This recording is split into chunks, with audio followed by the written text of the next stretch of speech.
Hi, everybody. Good evening. I'm Komal Jain from Team Wins.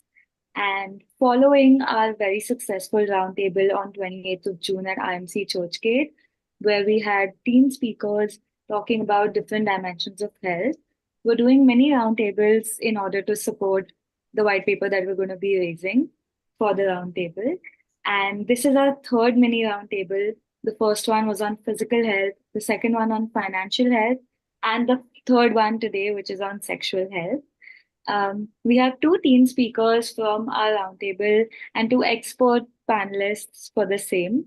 And today we'll understand and interact about what does sexual health look like from the perspective of teenagers and what does it look like from the perspective of the experts that we have today.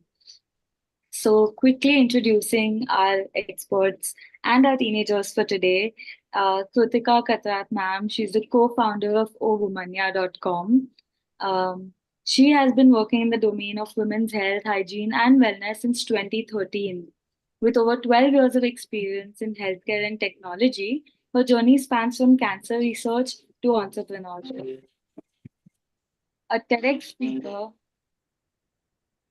A TEDx speaker and Stanford Design Research Fellow, she leads initiatives on content, consultation, corporate wellness, and CSR projects in health as well as in hygiene. Welcome, ma'am. Thank you for being here. Next up, Thank you, Komal. Next, our expert is Niyati Shah, ma'am, who is an internationally certified sexuality educator, counselor, author, and intimacy coach. She has spent 14 years breaking taboos and building awareness around sexuality.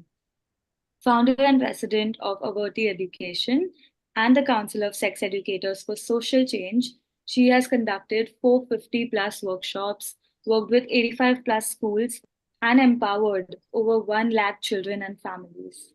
She's a TEDx and Josh Talk speaker, and she brings depth, courage, and compassion to every conversation. Next, we have our team speakers, Miss Kiara Gwala, a vibrant grade 9 student from JPIS Jaipur. Kiara is a passionate uh, teenager about leadership, languages, and law. From captaining her under 14 volleyball team to serving as the vice president of the Dramatics Club, she shines in sports, arts, and academics alike. With her multilingual skills, sharp critical thinking, and love for advocacy, she brings fresh perspective and energy to our discussion today. Welcome, Kiara. And finally, we have Khanak at just 12. She's the author of 7 books, a record holder, and a budding diplomat with a passion for fiction, history, and human rights. Recognized by ISRO and the CM of Maharashtra, as well as being featured in the Times of India, she's also a researcher and a YouTuber. Khanak's voice reflects curiosity, clarity, and bold imagination. We're happy to have you here, Khanak. Welcome. So delving deep now into our conversation and topic for today, sexual health. Um, Let me start by asking Kiara to you. These days, we see that many teenagers struggle with peer pressure around body image and relationships. What is your perspective as a teen, and what are the kind of discussions that happen between your friends about on the perspectives per se on handling this with confidence? How do you see body image? See, that's a very interesting question. As someone myself, I struggle a lot with body image because I'll be very honest, since like when I was a kid, I was like what you'd call like those healthy bache, ki like aunties would come over and they'd be like, "Oh my god, beta, you look so healthy." So obviously, I think getting those kinds of comments firstly from like authority figures or people in your family who you're going to look up to, obviously it's going to sting. So that's one thing. And as for peer pressure, I personally believe that it's really influenced by social media. Social media is, I think, like social media is majorly responsible for the irrealistic standards set, especially on women. I'm not denying it that men don't get it, but I think especially on women and teenage girls, the standard being set is extremely disgusting, in my opinion, because people are out here and they, I don't know if you know, there's a trend, like there's a lot of trends going on about sexualizing school uniforms, and I think it's disgusting. People are trying to sexualize teenage bodies. So obviously a lot of teenage girls, including myself, we've all fallen victim in looking older or like more mature for our age, when obviously it's not right. We're 13, and I'm speaking like majorly for myself here, but like I still do it sometimes. I go and I seek validation from people. Like, and I'm sure a lot of other teenage girls do that too. I seek validation from my friends, for example, like, have I lost weight and all that. Even though I know deep down it's true, but I still like, also a lot of teenage girls, I'm sure, even my own friends, they they want the validation, they crave the validation key. Other people think that about me too. And I think my favorite way about dealing with body dysmorphia, not exactly, but I think that's too strong a term to be used here, but dealing with body image issues, like you said, I think the best way, I'm not going to go out here and preach confidence mantras to you, because I'll be very honest with you, that just doesn't work. I think one thing that really worked for me is surrounding myself with people who didn't who weren't very vain. Because I'll be very honest with you, who is going to remember how skinny you were or how much you weighed in like 50 years? Nobody is going to care, and it is very normal for teenage bodies to fluctuate. Like, I think there's something extremely wrong if your BMI does not change like every 3 days, speaking from experience, right? So I think that's one thing. So surround yourself with people who make you feel confident in yourself, because I think you cannot grow if the people around you are not there standing with you. Because I'm telling you, having 50 enemies is worse than having at least 3 friends who are just going to continuously put you down. Again, unfortunately, speaking from experience. So I think that's my one opinion on that. Yes, and I absolutely hear you. Um, Taking exactly what you said ahead, Kritika ma'am, I would like to ask you, uh, when it comes to teenagers, yes, while uh, the understanding and their their ways of getting the correct information might be very different. What do you feel, in your experience and working with, women's health hygiene for so many years and with so many people?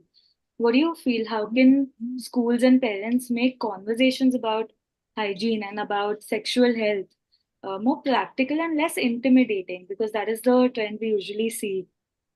Um, that it's all like taboo, and they'll talk in like closed doors. They'll only the mother would speak to the female child, only the father would speak to the male child. How do you feel uh, these conversations can be made more practical both in schools and at home? Right. Thank you, Komal, for your question. And good evening to all the listeners and the panelists. So, information around bodies and regarding sexual health or sexual safety, I think now, unfortunately, it starts much earlier for parents, for children. I mean, as young as 2, 3 year olds, because I've seen my friends who have little children and they're going to schools, they're going to nurseries, preschools, and there is a conversation on good touch, bad touch, or safe touch that has begun.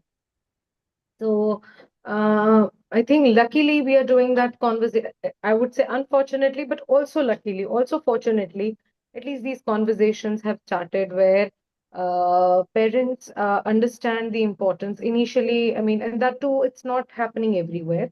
I'm still talking about urban societies and urban elites where this conversation has started, but at least it has started. So there's something good in this trend where schools are also taking up the responsibility to some extent of educating teenagers who are entering into their puberty, who are witnessing physical and mental and emotional changes with their changing hormones. Initially, when we were students, and we were not students quite like long back. I'm not talking about like something which is 30, 40 years old. I'm talking about 15, 16 years ago. they would just simply skip the chapter. Okay, whether it is a chapter on female reproductive health, on how menstruation happens, it might be asked in the exam and you have to learn it, but it was not explained in a practical way with empathy or with intention of hand holding that person when they're going through that phase, be it for a female child or a male child. So I think to some extent in past 10 years and also with the advent of internet, there are spaces where sexual health is being talked about. Yes, teachers and parents have to take onus of this responsibility. It cannot be just managed by the school or just managed by the parent. It has to be a collaborative effort. And I mean, the conversation has to come, it has to be relevant to that phase of that child's development, right? And then you're talking about sexual health in entirety. So there was this Kiara, the young panelist before me, she was talking about body dysmorphia and seeking validation for your bodies from the people around you. So apart from that, when a person is already undergoing through these phases, and she is right now a teenager, then there is somebody who's a new mother, then there's somebody who's entering in their menopause phase. So at each stage of life, it's not a feeling which is going to just go and vanish when you are what? When you turn 30, this feeling is going to go away. Probably there's something new happening with your body that time, and you are wondering about it.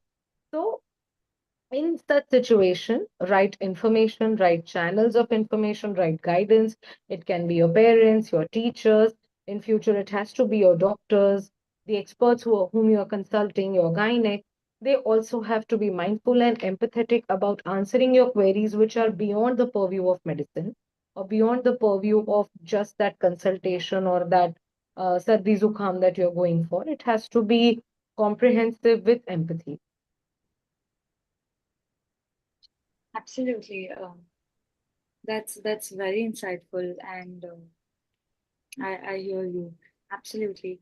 Kanak, uh, just to understand from your perspective, as a young author and researcher, what do you feel these days, since conversation, like ma'am also mentioned, that conversations are fairly more open, and at least we are talking about uh, topics that weren't even touched or they were skipped a couple of years back.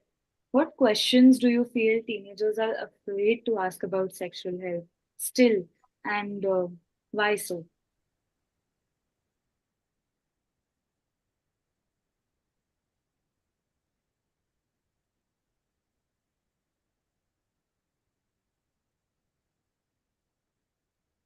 Hi, Kanak, you're on mute. Uh, Good evening, ma'am. I'm actually not able to hear your voice at all. Are I you able could to? hear Kiara, I could hear Kritika, ma'am, but you're completely inaudible. Can you hear me now?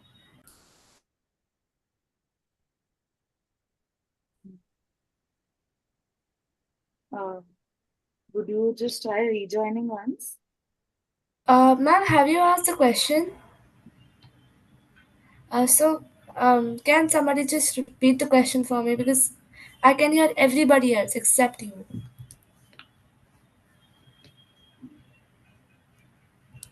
Komal, you want to type the question for her? That would be great.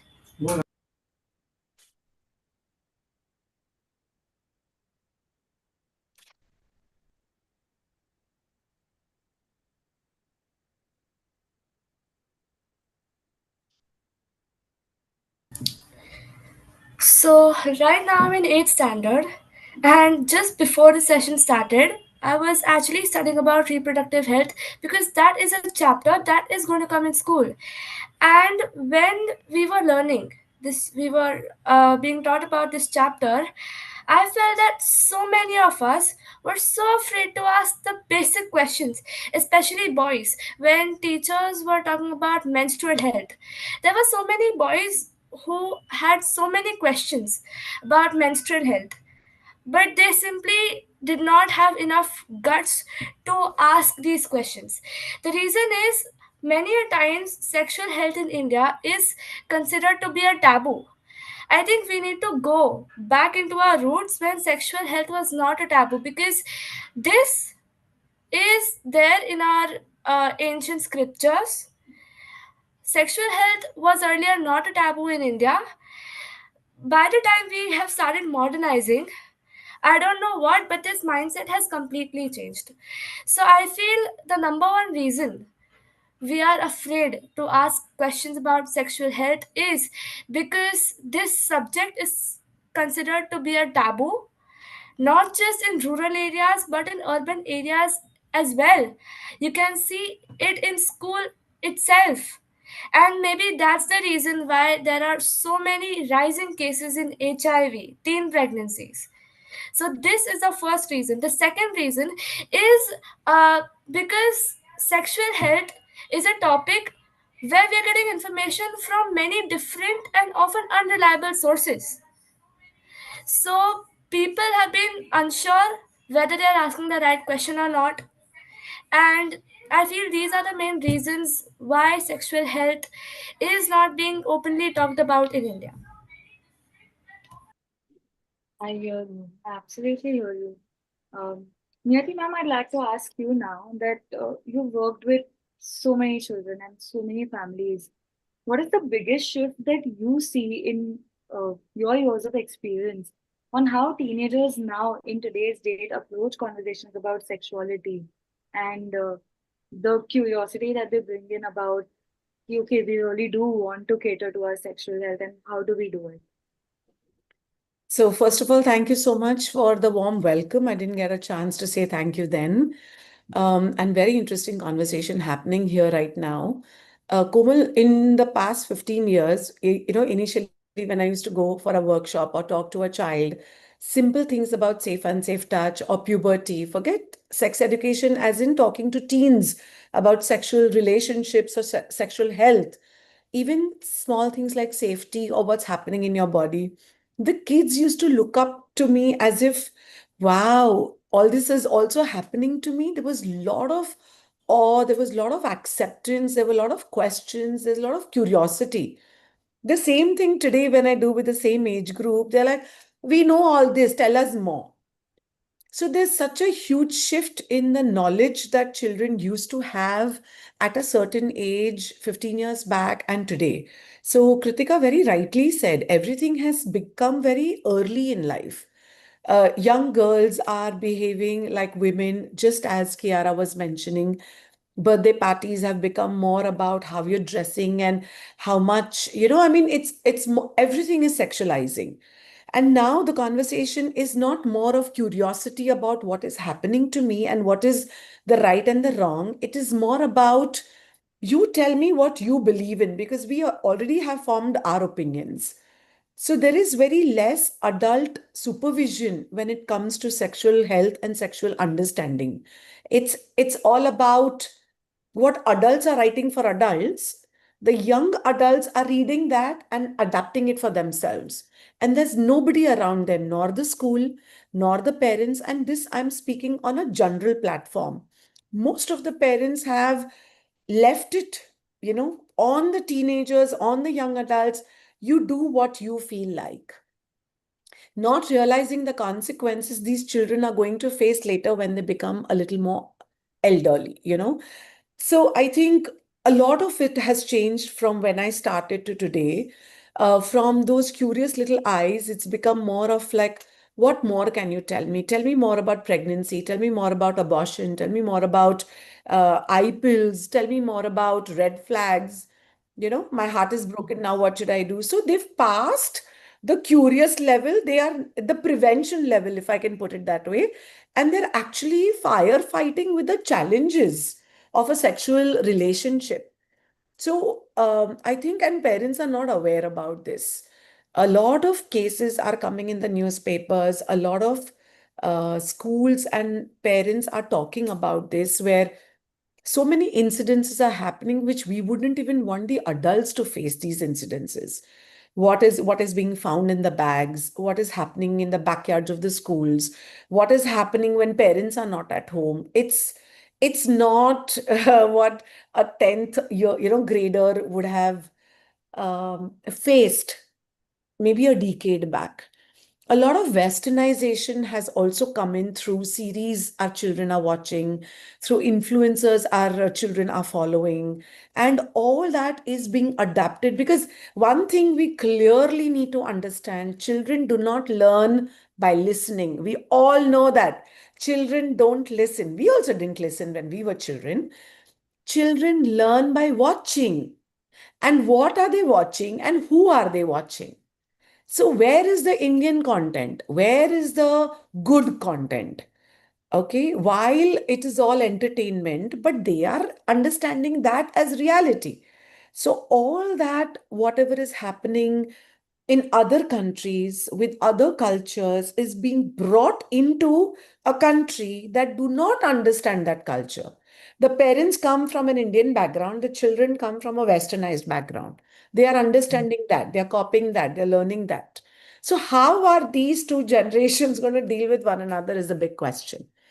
So I think today's kids especially are the ones who are going to lose the most, because they don't have a generation of parents who are ready to help them deal with what they are dealing. We've given them the internet, we've given them the devices, we've given them the exposure, and now we are telling them, go find your way. That's not how we parent. That's not how children are supposed to be supported or raised. So there's a huge change in the past 15 years of what I used to see and what I see today. And I think you highlighted something very, very important. Um, that yeah, perhaps parents are not ready for because one they're unaware and they're not sure how to, because this is not Yeah, something that they had exactly. a couple of years back. Um, that makes me think, as teenagers, Tiara and Khanak, both of you, what is that one thing, uh, that you would, if you were given a chance to design a curriculum for your schools, for your colleges, on this topic, what is that one topic under sexual health that you would make mandatory? Something that is coming from an informed point of view.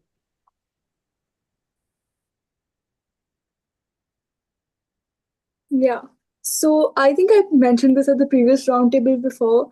There's two key things I would make sure are in the curriculum. One, sexuality, which is like bisexual, pansexual, straight. Whom I think homosexual and straight are just synonyms, right? I'm not the best with like the names, so do forgive me for that. But I think that's one thing that really, really needs to be addressed, because I have friends who basically just for fun, to seem cool, to seem unique, they're like, yeah, I'm bisexual and I'm pansexual.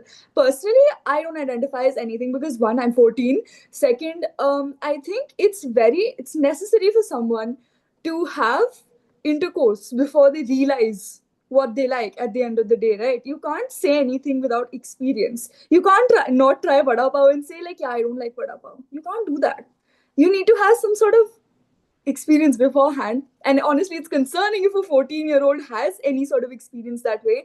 I feel people should get to decide all of this after 18, but I still think it's necessary to provide this kind of information to especially people in my generation. But again, at the age of 14, when they enter high school, because I watched a really sick video yesterday, and basically it was these drag queens. I hope everyone here is like familiar with the concept of drag queens, right? Basically, um, gays. I'm not being homophobic. I'm just being like, kids should not be exposed to this. There were 10-year-olds who were being told you can love whoever you like and you can be whoever you want to be. You can be gay, you can be lesbian, and all that. But I think that's just not the right age, because little kids cannot process that. Little kids cannot process that. So, again, this is speaking from the perspective of a high school curriculum. And secondly, consent. This is where I'd like to merge in the point of peer pressure and content, which Niyati ma'am mentioned. So, there's a trend of books, right? And they're called dark romance, which is basically at this point it's just romanticizing non-consensual sexual relationships. And my friends do indulge in all of that. People my age indulge in all of that. I tried once because obviously peer pressure. I was like, yeah, sure, one chapter can't hurt.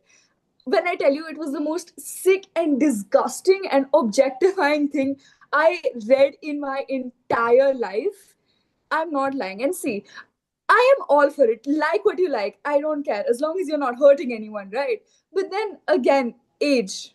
It really matters. Again, parents should pay attention to what the kids are seeing. And obviously, because people are going to think, oh, it's so cool. Like there's no consent. Girls are being kidnapped. They're being raped by people who are like conventionally attractive and all that in books. And obviously, it's going to be so cool, right? It's not. It's just, again, it's a vile, vile thing. And it's unfortunately very, very real. So I think consent is something we should teach like first, especially to high school. Because again, high school party life, it's so glamorized. Like, oh my god, lose your virginity in high school. That's so cool. Especially in Western media, and like again, Western influences are like the parents are from Indian backgrounds, the kids are from Western backgrounds. So I think that's the two key things that have to be taught in the curriculum: consent and deciding your sexuality. Thank you. Those are two great points. Khana, how about you? So I feel that the number one reason we all are afraid to learn about sexual health is because we are not ready to accept everyone's bodies. So, if I were given a chance to make a curriculum about sexual health in school, the first thing I would include is learning to accept people's bodies the way they are. Because that is the main reason why we have so many rape cases, and these rape cases are fluctuating every day. It is because we are not learning to see everybody as a human being and accepting their bodies the way they are. And unless and until we do not accept each other, we will not be able to learn about how each other's bodies actually work. So this is the number one thing I'll definitely make mandatory if I were given a chance to design a curriculum about sexual health in school. That's a great response. I think that is very, very important. You highlighted something super important. Experts, Kritika ma'am and Niyati ma'am, is there anything that you'd like to add to the curriculum that they are planning to create? Uh, Niyati, would you like to take this first? Sure, She is sure. an expert. She works very closely with children. We work in a little different way, but I think she should head this question first. Sure, sure. Why not? Thank you, Kritika. So I was just writing down certain things because this is exactly the field work we experts and teachers need to understand. When we come from a parent's perspective, we are still thinking of telling them about contraception and telling them about what intercourse is, while they are already with drag queens and dark romances. And we are like, 1 minute, first tell me what it is, and then I can tell you what I want to tell you. So I think this is what I have observed where in the curriculum, the first thing that should happen is a survey about what children want to know. So this was one big gap I realized when I started teaching. So at school, so when the school hires me or school calls me for a lecture, they give me a series of topics they want me to speak to the kids. But with habit and with understanding that their needs are different, we always used to collect questions from children. So the list of things that we want to tell them is so different than what kids want to know about. So I think the first thing in the curriculum, we need to do a survey as to what children are confused about, and conversations like this has to happen so much more often, where we get an insight from the representatives of that age of what they are talking about. I have written 7 8 lines, but I think I have content for the next 2 years. There's so much that we can talk to them about, right? Sexual orientation, when she talks about consent, people's bodies, these are deep topics. So, first, take hints from the students themselves of what they want to hear about, what their questions is. In that conversation, then put in all the important points from safety, health, and relationship point of view, which we want to tell them as adults. So, curriculum has to, first thing about the curriculum, rather than the topics, it is about how to conduct it. Topics will always vary from culture to culture, religion to religion, rural and urban, the dynamics, the demography is also going to it's going to help you decide what topics you want to take where. But this how becomes very important, where you're balancing what they want to know and what we want to tell them. Because again, it's also age specific. So when I say, okay, what would I want a 6-year-old to know? I want them to know that how to be safe, how to respect each other, because at age 6 and 7, they're already talking about being each other's girlfriends and boyfriends and marrying one another. And I remember parents freakingly calling me, oh, they're talking about girlfriends and marriage. How do I explain to them that this is not the age to talk about it? It's a very innocent conversation where they don't understand what they are saying. What they're actually talking about is affection. They're giving it words because these are the words they're being exposed to. When anybody's talking about love, it's about girlfriend and boyfriend. So they use the terminology to express something else. So age wise also, the conversation is going to change, the topics are going to change. Of course, we are on a teen platform, and from the teens perspective, I think with all this, from their conversation, if we can take up topics like sexual orientation, gender awareness, what does it mean? So she beautifully said, I'm 14. I don't know what my orientation is. So at this point, I would love to tell Kiara, I am 49 and I will not put a stamp on my orientation either, because it's fluid, it changes. What if tomorrow or someday I really liked another woman for whatever reason? We do not have any kind of fencing or barriers to who we feel attracted to. Yes, we do not have to sleep with somebody to figure out that. But yes, the attraction does tell you that your orientation might be a little fluid. So orientation is open for you lifelong. So there are these small, small things that they need to know, that, oh, even if I'm 18, I can still keep an open mind. These kind of conversation need to happen, and it has to happen as a matter of fact. Not like, how did you think like that? What made you think like that? What are you reading to get all this information? So I think the curriculum has a lot of aspects we need to keep in mind. But one constant thing is ask them what they also want to know. Absolutely. Ritika ma'am, would you like to add something? Sure. I think, Niyati, that was very well put, that it has to be collaborative of what the children now already have, what they want to learn, what they're consuming. So give them a little clarity about that and give them the general guidelines which you want them as an adult to know so that they can stay safe. I will add one point that, I mean, because the kind of work we do, we get a lot of queries from young girls who are already in a mess, who have missed their periods or who are having unplanned pregnancies, and now they're just surfing internet and wanting a solution. Now, the entire point about safe sex or contraception, I think that starts in Western countries, it starts very early. Like it starts during their physical education classes, and we don't really educate our girls. Secondly, there are so many women who are 24, 25 for planning pregnancy. And they still, when I mean, I have talked to so many gynecs who would complain that there are women who will look so kept and with very nice clothes and nice makeup, and they do not know anything about intimate hygiene. They do not know, and I'm not talking about grooming your sexual parts. I'm talking about intimate hygiene issues like vaginal discharge, issues like sexually transmitted diseases. So there is very less to zero awareness on these issues, primarily because women don't know how their body works. Men don't know how their partners or their, I mean, I can't say partner also, I don't know what word to use at this point, but how their spouses or their partners' body works. So there is so much of confusion, and a lot of sexual health queries also are around.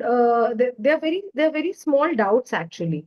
अगर आप उनको एक anatomy class सिखाओ बच्चों को, from scientific and just body positive point of view, body positivity is not just about your skin color or your body type or how much you weigh or how thick is your hair. Body positivity will come once you know how your body operates, how your body functions. The entire conversation which women have around pleasure or men have around pleasure at 25, 30, it starts because they don't know how their body works. Nobody taught them in all these years. So I think teaching them basic anatomy, not just your 206 bones and 632 muscles, or I don't know, 600 muscles. It's also about uh, your sexual and reproductive parts, how they really work, how maintaining hygiene is important for your overall health, not just for your sexual, of course, for sexual health, but for your overall health.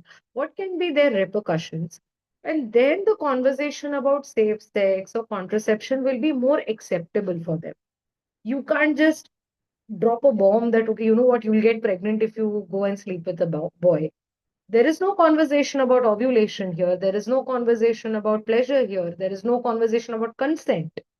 So these are important parts. And of course, in age appropriate way, like Kiara said that I'm 14, I don't know what my orientation is. Probably orientation is something you might discover at not even 49, how Niyati said. But these are the constant parts. Like science is always going to be constant.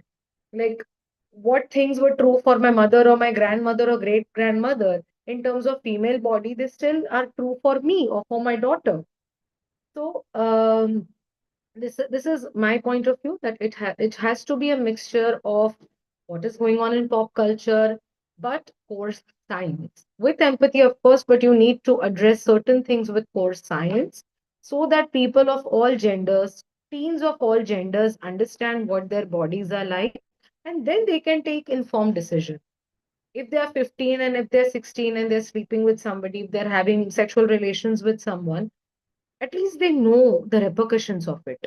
Right now, you're consuming such hypersexual content, and the repercussions are partially known, and then you fall in the mess, and then you go and search a credible source. And then, of course, we are still living in a country which is largely conservative.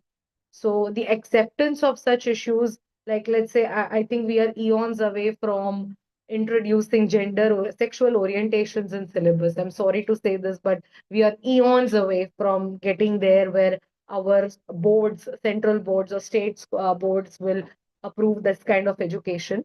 But I think this would be my recommendation that you at least equip them with knowledge regarding their body. So when they are out in the real world, exploring relationships, exploring their bodies, they can go ahead with informed consent.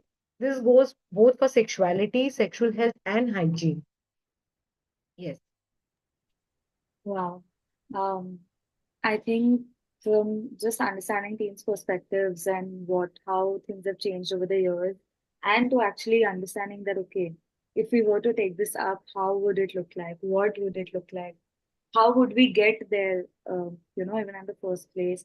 I think today's discussion has been a much needed and a very much informative session. I hope everybody who's heard us today or will be hearing this conversation benefits from it.